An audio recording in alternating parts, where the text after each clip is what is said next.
Hey everyone! I know that it is still Camp NaNoWriMo, but today is Tuesday, which means it's Reader's Nook, which means I'm going to take a break from all of our writing advice videos and talk to you a little bit about books.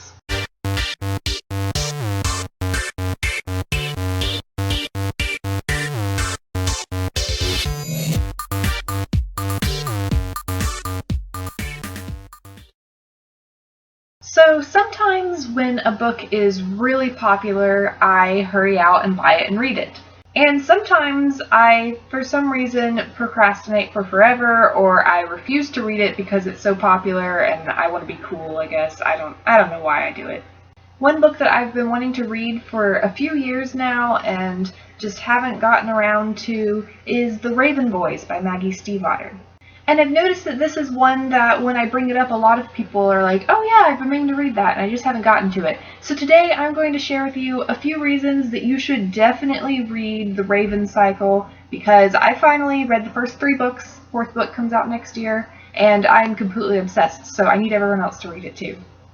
My first reason that you should read The Raven Boys is the characters and all of their relationships. You have Blue, who is a girl raised in a house full of female psychics, and you get all of those female psychics in the book too, so you get some great adult characters. And then you have the 4 Raven Boys. They go to a all-male private school in Blue's town, and they become her best friends. The boys are Gansey, Adam, Ronan, and Noah. And I just don't know really how Maggie does it, but all of these characters are very flawed and they have parts of their personalities that make you want to punch them in the face, but you also love them so much. And the relationships between Blue and the 4 Raven Boys, between the boys themselves, between Blue and all of the psychics in her house, they're all just really amazing, real, complicated relationships. And without spoiling too much, there is an LGBT character, which is always good. My second reason is the writing. This is kind of a twofold thing. For one thing, the writing is just beautiful. To give you an example of that, one of my favorite quotes is, "In that moment, Blue was a little in love with all of them. Their magic, their quest, their awfulness and strangeness, her Raven Boys." I just love the way Maggie writes. It's beautiful. The second great thing about the writing is how well Maggie builds the world and immerses you in it. It definitely has a lot of fantasy going on. It's basically about a girl in Virginia who meets these 4 boys from a private school who are on a quest to find Glendower, who is this ancient Welsh king who the boys believe that he is asleep instead of dead somewhere in Virginia. And I, of course, have read lots of fantasy and plenty of fantasy that takes place in the real world, and while it's usually great, it also doesn't always make you feel like it's real and like it could actually exist out there. This book accomplishes that.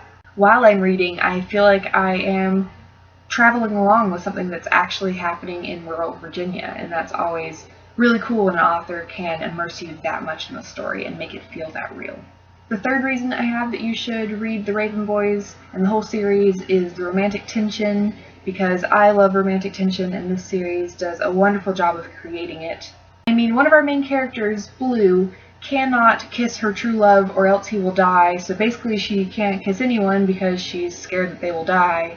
So that in itself creates a lot of tension when she has a crush on 1 or maybe 2 of the boys. I've basically gained 2 OTPs from the series, and I am completely and absolutely in love with them. The fourth and last reason that I have that you should read The Raven Cycle, and I've kind of already talked about characters and their relationships, but one in particular that makes this book so great is Blue's relationship with her mother. We recently did a live chat about parents in YA and how they're often absent, or they're terrible parents, or they're dead, or whatever it is, but Blue's mother is very active in the story, and I love that about this book. And Blue and her mother just have a wonderful relationship in general. I love the scenes where they're just sitting together talking or comforting each other. What I love is that at a glance this book looks like it's about one girl and a lot of boys, but there's actually a lot of female relationships that are portrayed in a very healthy way and are very supportive relationships. And that was something I wasn't expecting from this series and was very pleasantly surprised about. And that's it for today. Basically, I just really want everyone to go out and read The Raven Boys and its sequels, Dream Thieves and Blue Lily, Lily Blue, and the last book, The Raven King, will be out next year. If you, like me, have just been putting these books off for a long time, go out and read them. If you have already read them, let me know what you love about them and we can talk about it because I need people to talk about these books with. And don't forget to tune in this Sunday at 7:30 Eastern Time. We will be talking about Camp Nano, of course, and taking your questions. We will be here to talk with you, so I'll see you then.